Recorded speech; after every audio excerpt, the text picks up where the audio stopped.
Mis adorados y queridos corazones, tengan todos ustedes muy buenos días, buenas tardes, buenas noches, dependiendo el país y el lugar donde tú te encuentres.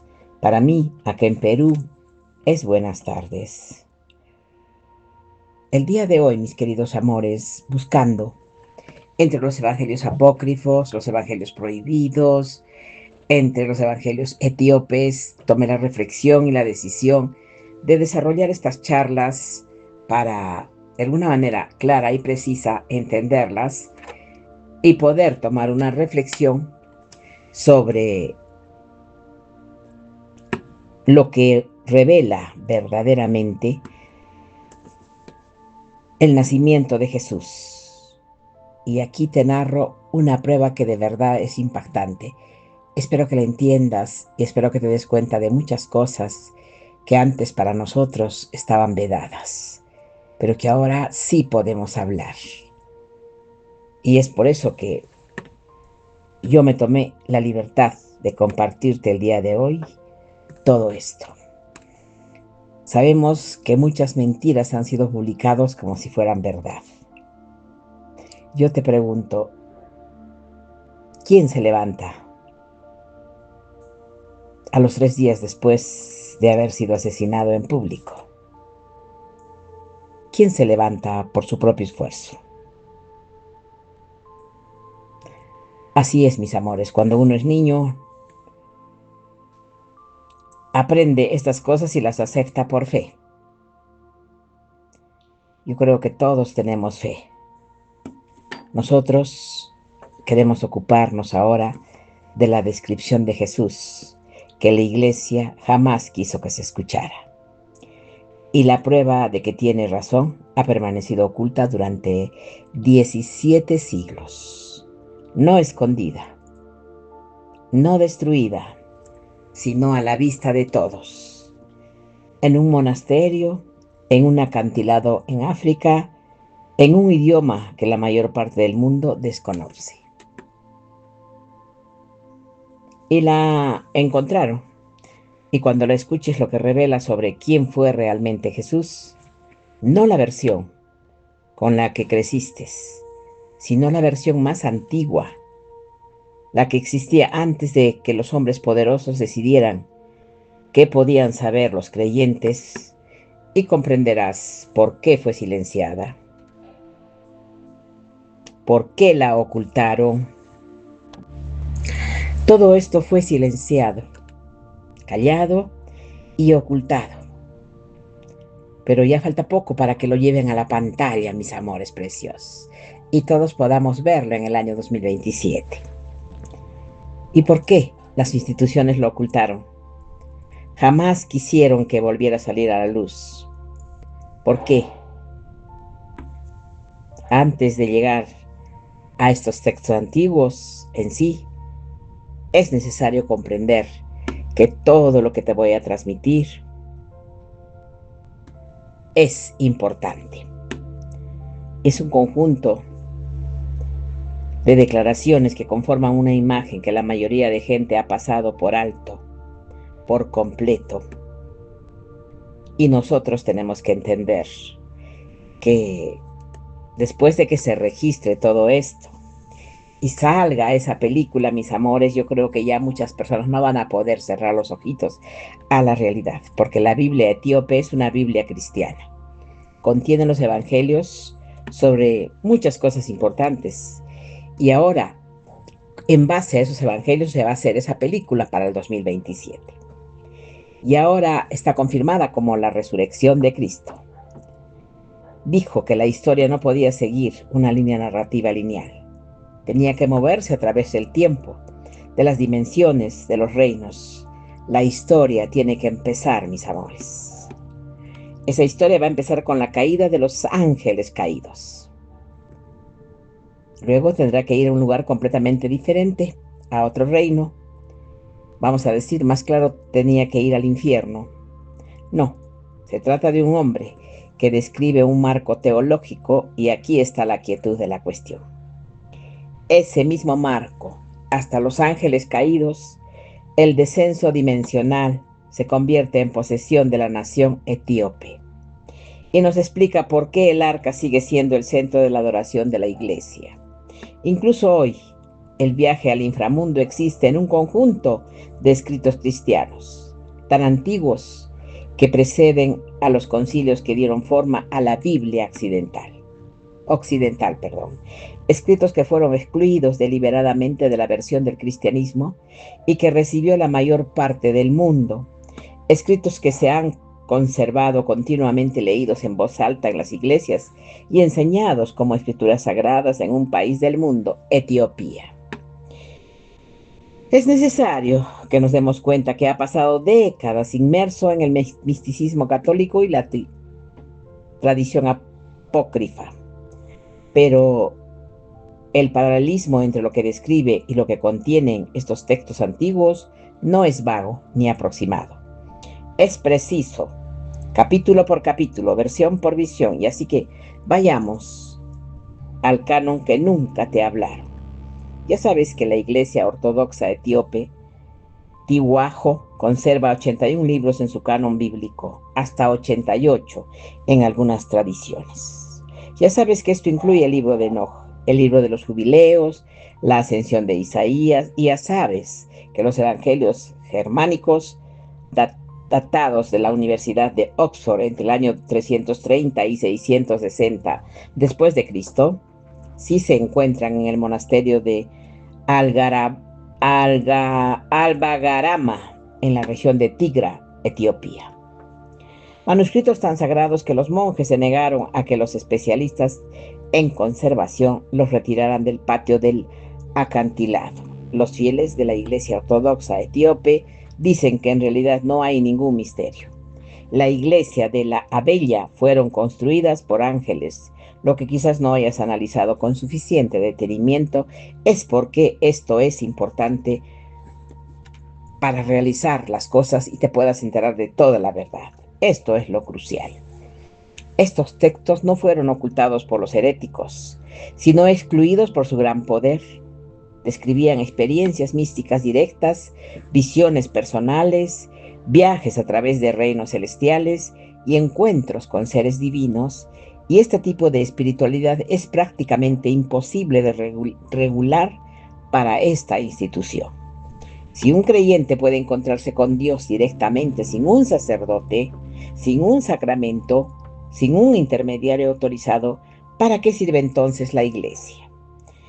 Esa pregunta autorizaba a los concilios. Así pues, a partir del concilio de Leodisa en el año 363 después de Cristo y consolidado en la carta festiva de Atanasio en el año 367 después de Cristo, los textos que describían ese tipo de encuentros fueron suprimidos del canon, que la mayor parte del mundo acabaría recibiendo. Etiopía no estuvo presente en nada de eso.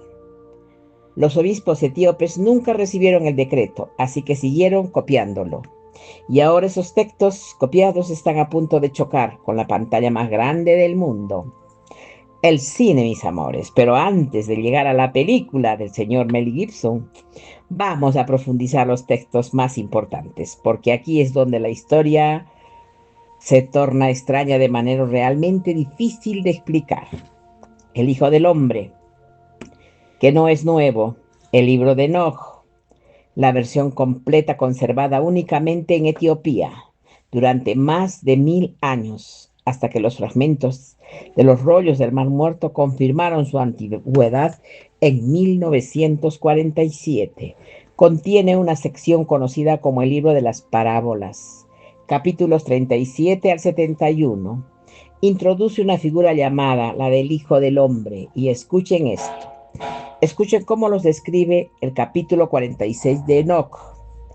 Y vi allí uno que tenía cabeza de Días, y su cabeza era blanca, de Dios será, pues porque acá dice Días, pero es de Dios, y su cabeza era blanca como la lana, y con él había otro ser cuyo semblante tenía la apariencia de un hombre, y su rostro estaba lleno de gracia, como el de uno de los santos ángeles. Ahora comparen esto con Apocalipsis 114, escrito por Juan de Patmos, alrededor del año 95 después de Cristo, Su cabeza y su cabello eran blancos como la lana, blancos como la nieve, y sus ojos eran como llama de fuego. Las imágenes son idénticas. Cabello blanco como la lana, resplandor deslumbrante, un rostro que abruma. Ambos textos cambian, describen pies como bronce brillante, una voz como aguas rugientes y ojos como llamas ardientes. Las coincidencias son demasiadas precisas para ser casualidad. He aquí lo que nadie esperaba. El libro de Enoc fue escrito al menos 200 años antes del Apocalipsis, lo que significa que Juan Patmos no estaba presentando una nueva visión de Cristo, estaba describiendo a alguien que ya había sido descrito, y ese alguien fue la figura cósmica, luminosa, proexistente, sentada en un trono, llamada el Hijo del Hombre. Estaba siendo identificado por los primeros cristianos como Jesucristo. La epístola de Judas, que se encuentra en tu Nuevo Testamento ahora mismo, cita directamente al libro de Enoc. Juan 1, 14 a 15. Enoc, el séptimo desde Adán. Algunas personas viajan cientos de kilómetros para llegar aquí a pie y luego comienzan a acabar, o digamos, excavar hacia abajo. Profetizó acerca de ello. Mirad, el Señor viene con miles y miles de sus santos para juzgar a todos. Esto no es una paráfrasis, es una cita textual tratada como escritura autorizada. En 2025, investigadores de la Universidad de Groningen, en los Emiratos Árabes Unidos, crearon un programa de IA, inteligencia artificial, diseñada específicamente para analizar patrones de escrituras antiguas de los rollos del Mar Muerto. Llamaron al programa Enoch. Al introducirse imágenes de los fragmentos de los rollos, este retraso la datación de muchos manuscritos entre 50 a 150 años con respecto a lo que los eruditos habían creído anteriormente. Es decir, la tradición de enocenso académico asumía, y esto es lo que hace la figura del Hijo del Hombre en Enoc. Se sienta en un trono de gloria, juzga a los malvados, rescata a los justos, y existe antes de que el mundo fuera creado. No nace en la historia, desciende a ella. No es un maestro moral, se llega y luego es asesinado. Es una figura cósmica que entra al mundo a propósito desde otro lugar por razones que el mundo aún no puede comprender. Esa es exactamente la visión que Mel Gibson está tratando de plasmar en la pantalla, y necesitamos todos, cuando se plasme todo eso, asistir a ver en esa pantalla grande lo que Mel Gibson quiere compartir con todos nosotros. Y eso va a suceder en el año 2027, en pocos meses, quizás un año tal vez. Y cuando lo escuchas hablar sobre la caída de los ángeles y el adentrarse en otro plano, no recurre a ningún lenguaje poético. Describe una estructura, una cosmología que el libro de Enoch ya había establecido hace 2000 años. Pero el libro de Enoch revela quién es esa figura. Existe un segundo texto, aún menos conocido, que explica cómo hasta aquí. Y esta es la parte que transforma tu comprensión de todo lo que Gibson ha descrito, y lo está haciendo en su película, mis amores. Antes de continuar, quiero pedirte, por favor, que tú te mantengas tranquilo, sereno, porque lo que te estoy compartiendo lo estoy leyendo específicamente de un evangelio etíope, y que va a ser llevado a la pantalla para que todos puedan verlo, mis corazones. Y creo que falta poco, pero todo lo que vamos a ver va a ser verdad. Por primera vez va a ser revelado todo eso, mis corazones. Bueno, la misión secreta, cósmica, la ascensión de Isaías. La ascensión de Isaías fue escrito a finales del siglo II, aproximadamente en el mismo periodo que el libro del Apocalipsis. Sobrevivió íntegramente solo en el canon etíope. y es la descripción teológicamente más audaz a la encarnación de Jesucristo, que jamás se haya plasmado en ningún escrito.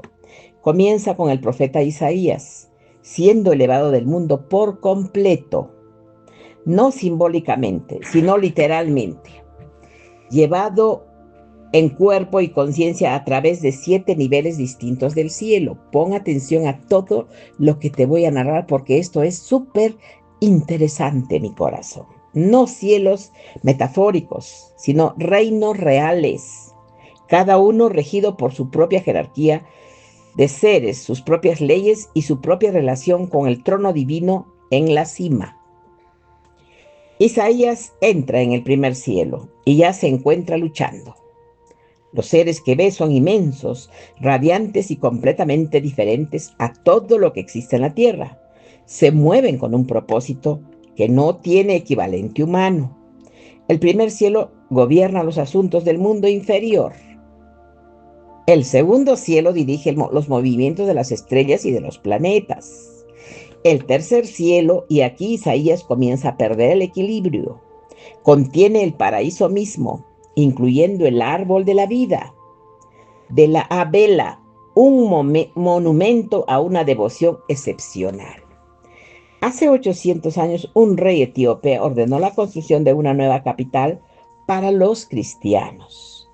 He aquí el problema. La luz en el tercer cielo es tan intensa que Isaías apenas puede mirar directamente a nada. Los seres allí son más brillantes que cualquier cosa en los 2 reinos inferiores y solo pertenecen al tercer orden. Y él sigue ascendiendo. En el cuarto cielo, el resplandor es abrumador de una manera que Isaías no puede describir completamente, solo que se duplica y luego se vuelve a duplicar en relación con todo lo que está debajo. En el quinto cielo es aún más brillante y en el sexto cielo es el punto donde la percepción humana se quiebra esencialmente. Isaías cae de bruces, no puede mantenerse de pie. La luz que emana de los seres del sexto orden no es una luz que los ojos estén hechos para procesar. Es una luz que atraviesa el cuerpo por completo y sin embargo el guía a su lado le dice, sigue adelante. Y en el séptimo cielo, Isaías ve el trono divino y ante él ve al amado. Este es Cristo preencarnado, el Logos, la palabra de Dios, por medio de la cual todo lo que existe fue creado. Por eso pon atención, por favor, no te distraigas.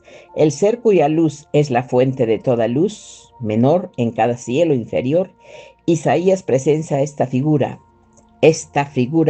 que es la presencia suprema, cegadora y omnipresente, y luego presencia algo que debería ser imposible.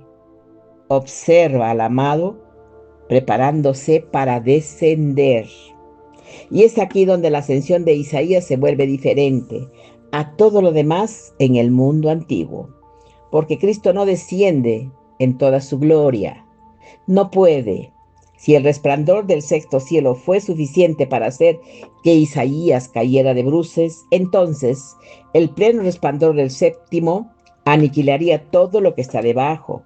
La encarnación no puede ser una llegada, tiene que ser un ocultamiento, así que observen lo que sucede. Por favor, obsérvenlo lentamente. En el umbral del séptimo cielo, el amado,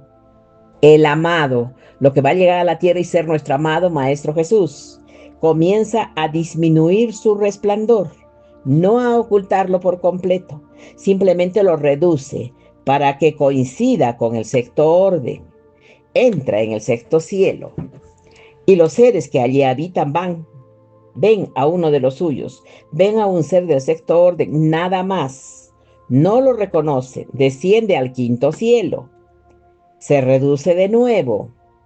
Los seres del quinto orden ven a uno del quinto orden, no tienen idea de quién es, ni que está entre ellos, simplemente desciende. Ahora desciende al cuarto cielo, se reduce de nuevo, desciende nuevamente reduciendo su luz al tercer cielo, se reduce de nuevo. Y en cada nivel, el ser más poderoso del universo, omnipotente, omnipresente, elige deliberadamente e intencionalmente y con pleno conocimiento de lo que hace, volverse menos visible. Para cuando Cristo cruza el límite entre el segundo cielo y el primero, su resplandor es tan completamente oculto que los ángeles del cielo inferiores no ven más que una figura errante. Para cuando llega a la tierra, aparece como un bebé humano. Y aquí es donde todo encaja, mis corazones. Los ángeles que custodian las fronteras de los cielos inferiores, seres de enorme poder y conocimiento ancestral, no lo reconocen.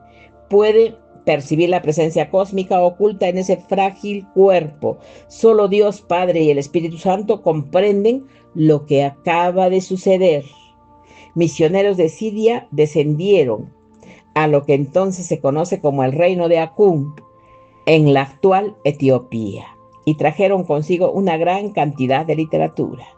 Todo el orden creado ha sido infiltrado por su propio creador. El término teológico para eso es Cosix, la autolimitación de Cristo, la limitación voluntaria del poder divino. Pero la ascensión de Isaías no representa como un concepto teológico silencioso, lo presenta como una escena, un momento, una lección hecha capa por capa, en 7 capas con plena conciencia de lo que se renuncia en cada una. Piense en lo que eso realmente significa. Este no es un ser que olvida su poder al llegar a la tierra, es un ser que lo recuerda todo con precisión. Elige en cada nivel reducirlo aún más. El paso de la cosis en la ascensión de Isaías no es el peso del sufrimiento, es el peso de la decisión. 7 decisiones tomadas deliberadamente por orden descendente, por un ser que podría haber cambiado el rumbo de cualquier momento y eligió no hacerlo. Y fíjense bien, los seres de los cielos inferiores que no lo reconocen no son estúpidos, no se dejan engañar por un disfraz barato, son seres de auténtico poder y conocimiento ancestral. Simplemente no pueden concebir, no pueden concebir que la fuente de todo esplendor elija atenuarse hasta el nivel del segundo orden. La idea les resulta demasiado ajena, no encaja con su concepción del poder, así que ven lo que les parece lógico, un ser de segundo orden que transita por algo común, la encarnación. No es un milagro de llegada, es un milagro de contención. Este no es el Jesús apacible de las pinturas renacentistas. Este es un ser infinito que ejecuta el disfraz más trascendental de la historia de la existencia. Y ahora sí, vamos a llegar a la crucifixión. En este contexto, la cruz no es simplemente la muerte de un hombre justo, es el momento en que la fuente misma de la existencia experimenta la no existencia. La palabra que dio origen a la realidad enmudece. La luz que ilumina cada nivel de cada cielo se apaga. La propia realidad solo no registra este acontecimiento, sino que se desmorona en respuesta a él. Y la resurrección, el momento en que Cristo recupera su plena gloria, es la liberación del ser más poderoso que existe, de los límites que él mismo impuso y soportó. Los 7 niveles que se atenuaron en su descenso deben ser restaurados en su ascenso. El ocultamiento debe ser deshecho. La gloria que se redujo capa a capa para caber dentro de la piel humana debe expandirse nuevamente capa a capa para alcanzar su magnitud original e imponente. Esto es lo que significa la resurrección en el contexto de la ascensión de Isaías. No es una simple reanimación, sino un giro cósmico. La misión encubierta termina, el disfraz se desvanece y lo que emerge no es el hombre resucitado, es el resplandor pleno del séptimo cielo que resquebraja la frontera entre la vida y la muerte desde adentro. Esto es exactamente lo que tenemos que entender. Es por eso, mis amores, que esta secuela tiene que ir por el camino completamente distinto para nosotros. Por eso la historia tiene que empezar para todos nosotros, y ya lo vamos a ver en esa película de Gibson, mis amores, La caída de los ángeles. Esa pequeña referencia al Génesis, si quieres conocer la historia completa, lo que alude el autor, debes leer primero Enoch. Estoy tratando de buscar ese libro para saberlo, mis amores, porque la ascensión de Isaías describe a un Cristo que se movió a través de los dominios de aquellos ángeles caídos, disfrazados sin ser reconocido, descendiendo nivel por nivel mucho antes de llegar a Belén y de regresar a través de ese mismo dominio, el cual se revela por completo en lo que vamos a seguir narrando, mis corazones. Esto lo ocultaron por 17 siglos de antigüedad y ha permanecido oculto en el monasterio de la ladera de un acantilado de África y copiado a mano en un idioma que la mayor parte del mundo no puede leer, esperando precisamente este momento para que ahora nos enteremos todos, porque la Iglesia occidental lo dejó de lado. Y aquí es donde todos debemos tener mucho cuidado, porque la versión más sencilla de esta historia es una conspiración. Los obispos en una habitación descendiendo en secreto a ocultar el verdadero Jesús, pero la historia real es más compleja y sinceramente más inquietante. En los primeros 3 siglos del cristianismo no existía el Vaticano ni el canon oficial. El cristianismo existía como una red informal de iglesias domésticas y comunidades regionales, y cada una con sus propias tradiciones, sus propios textos sagrados y su propia interpretación de las enseñanzas de Jesús. Algunas comunidades leían a Enoch, otras usaban el Evangelio de Tomás, otras seguían el calendario solar de 364 días que se encuentra en el libro astronómico de Enoch. Era diverso y convertido y vivo, pero en el año 312 después de Cristo, el emperador Constantino abrazó el cristianismo y cambió. Y aquí es donde se vuelve extraño, porque el imperio no puede funcionar con una religión descentralizada.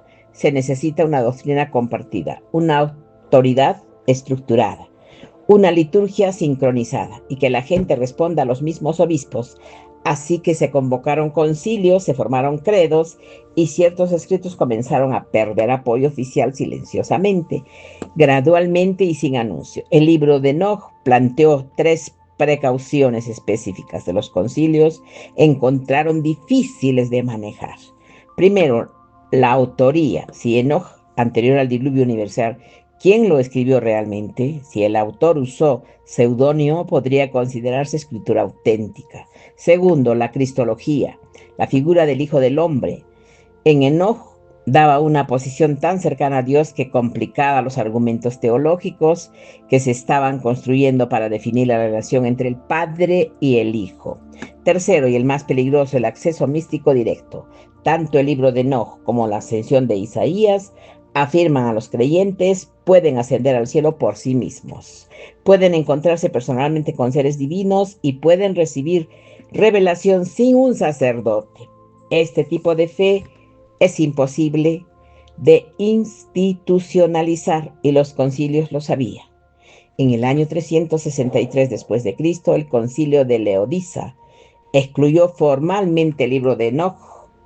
Fue en el año 67 después de Cristo, la carta festiva de Atanasio estableció en el canon nuevo del Nuevo Testamento de 27 libros, los textos que describían a un Cristo cósmico, multidimensional y personalmente accesible, desaparecieron de la versión de las Escrituras que moldearía gran parte del mundo cristiano durante los 17 siglos, pero no de Etiopía. Debido a que Etiopía no estuvo presente, Etiopía fue el primer reino cristiano del mundo, los obispos etíes estuvieron ausentes en todos y cada uno de esos concilios, nunca recibieron el decreto, así que siguieron copiando las mismas escrituras que sus antepasados habían recibido, y cuando el cristianismo llegó por primera vez en el siglo VI bajo el rey Anan de Axón, siguieron copiándolas siglo tras siglo, en tenues talleres iluminados por lámparas de aceite, moliendo tinta de minerales locales y formando a mano cada letra de la antigua escritura Gaí con precisión que les cansaba la vista, les doblaba la espalda. No creían estar preservando textos prohibidos, creían estar preservando las escrituras porque para ellos así era. Y ahora esos textos están a punto de llegar a una audiencia global por primera vez, lo que significa que la cuestión ya no es meramente académica, sino los primeros cristianos, las comunidades que escribieron las cartas y los evangelios, el Nuevo Testamento, que citaron a Enoch como profecía autorizada, que trataron la ascensión de Isaías como revelación sagrada. Si actuaron con esta visión de Cristo, entonces la posterior decisión de eliminar estos textos no representó un retorno a la pureza, fue una revisión trascendental realizada por personas con autoridad bajo presión política, tomando decisiones que silenciosamente transformarían las esencias de miles, de millones de personas durante los siguientes 2 milenios. ¿Qué más se revisó?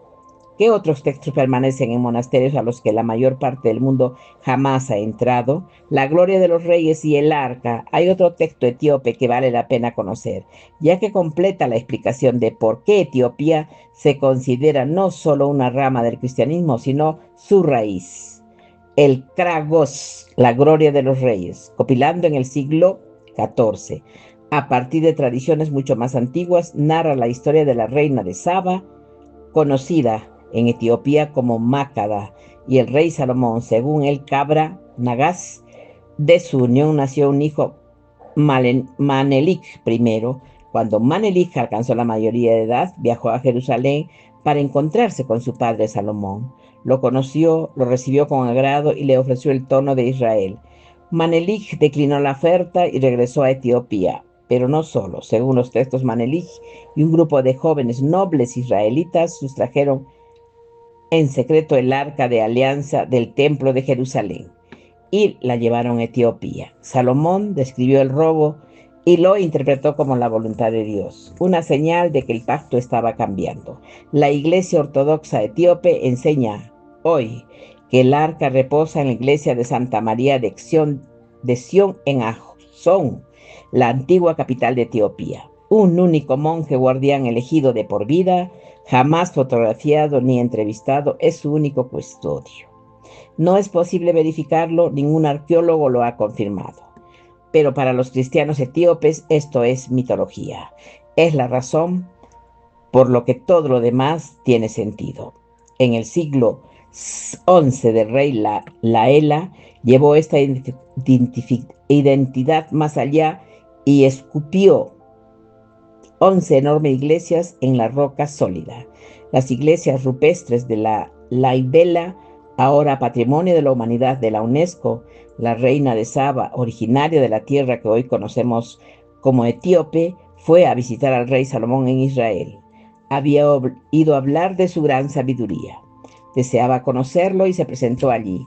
Se llevaron muy bien. De hecho, tuvieron un hijo juntos. Según la tradición, Cristo se apareció a Liv Bela en la visión y le encomendó construir una nueva Jerusalén en Etiopía. Cuando Jerusalén cayó en manos de las fuerzas musulmanas en 1187, los cristianos etíes creyeron haberse convertido en los legítimos herederos del pacto. Esas iglesias siguen siendo activas en hoy. Los monjes aún cantan en Gaes. Los peregrinos siguen viajando allí durante las principales celebraciones sagradas.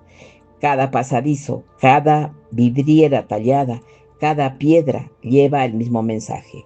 No somos una rama, somos la raíz.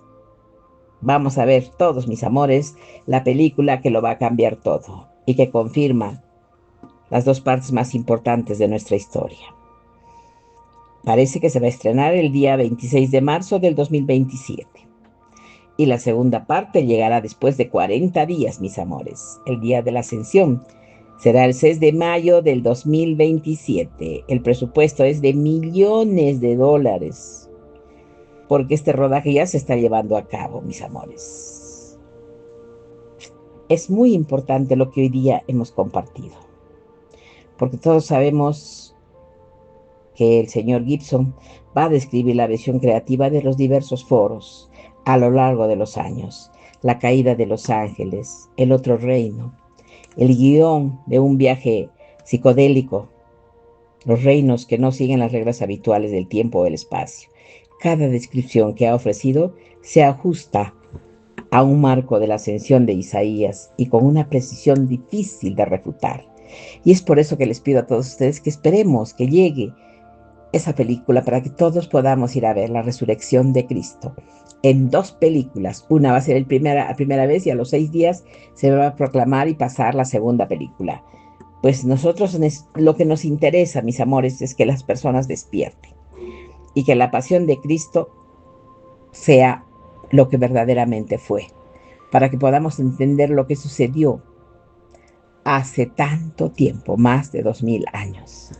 Y van a hacerlo porque es la única manera de que todos podamos abrir definitivamente los ojitos, porque esta verdadera historia ha sido conservada en África durante 17 siglos y ha sido excluida de la versión de las escrituras que recibió la mayor parte del mundo, y aguardando en su lengua antigua, gaélica, que solo los eruditos etiopías podían leerla. Precisamente para este momento, para que todo salga descubierto bien en una película en el 2027. Esperemos, mis amores preciosos, que eso sea ya lo más pronto posible. Y espero que la narración que les he compartido el día de hoy en las charlas de metafísica de alguna manera les pueda abrir un poquito más los ojitos para que todos entendamos y comprendamos todo lo referente a nuestro amado Maestro Jesús. Ha sido un placer para mí estar con ustedes el día de hoy, mis amores. Besitos. Ustedes saben que los amo. Hasta prontito. Chao.